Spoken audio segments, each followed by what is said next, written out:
Ciao ragazzi, sono Ribart. Oggi vi faccio vedere come montare una mousse su una mountain bike. Che cos'è la mousse? La mousse è un polimero molto leggero che possiamo mettere all'interno del copertone. Questo evita di rovinare il cerchio, migliora anche la guida in certe condizioni e in più, in caso di foratura, si riesce a tornare a casa senza problemi. Ne esistono di più versioni, adesso vi farò vedere la versione che va montato sul tubeless. Il montaggio della mousse è molto semplice, va installato all'interno del copertone. Io in questo caso ho una ruota con camera d'aria e quindi trasformerò questo cerchio da camera d'aria a tubeless inserendo dentro all'interno anche la mousse. La prima cosa da fare chiaramente è smontare il copertone togliendo la camera d'aria.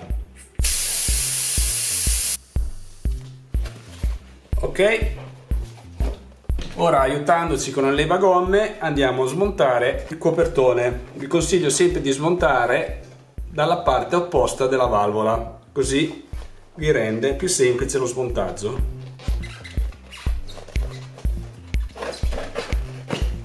Ok, estraiamo la nostra camera d'aria.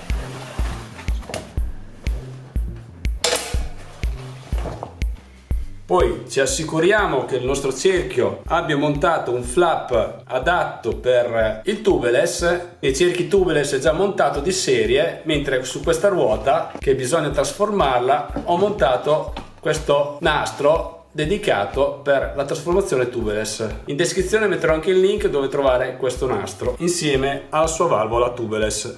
Inserisco la valvola all'interno del foro, così. Poi inserisco la guarnizione e il dado sulla valvola, così. Stringiamo abbastanza forte, così. Poi bagniamo con semplice acqua a spruzzo tutta la nostra mousse che aiuta il montaggio sul copertone. Poi una volta bagnata inseriamo all'interno del copertone la mousse. Vi ricordo che la mousse ci sono di varie dimensioni in base al diametro delle nostre ruote. La infiliamo semplicemente così, come se fosse una camera d'aria gonfia.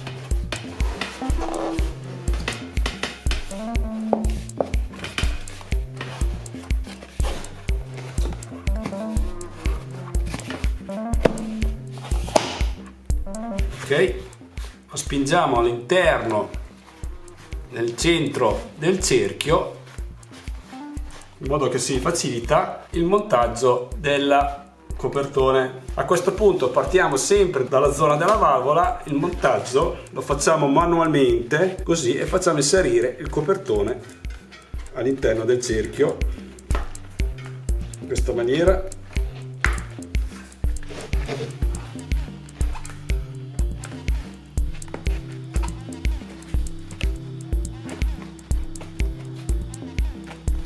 Poi alla fine possiamo bagnare nella zona più critica dove è più difficile il montaggio, bagnarlo con l'acqua semplicemente. A questo punto siamo arrivati che con un semplice levagomme in plastica nel centro così allarghiamo e inseriamo il nostro tubeless.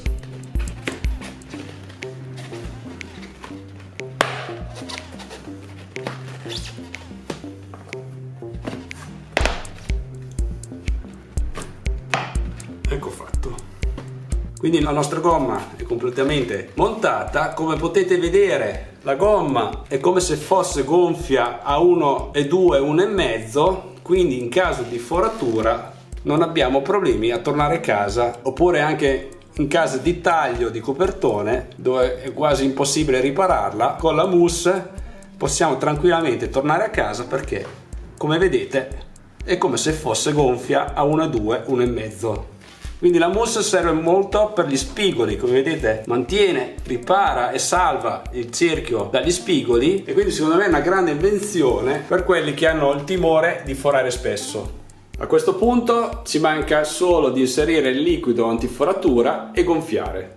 Ok, una volta inserito il liquido all'interno del tubeless tramite la valvola, non esagerate col liquido perché già lo spessore della mousse è abbastanza ampio, quindi diciamo sui 50 ml è più che sufficiente. Nella descrizione del video metterò il link dove trovare questi prodotti. Vi ricordo che la mousse ne esistono di varie misure in base al diametro e alla larghezza del copertone. Bene, spero di esservi stato d'aiuto anche in questo video. Mi raccomando, iscrivetevi al mio canale, mettete un bel mi piace e ci vediamo al prossimo tutorial. Ciao a tutti.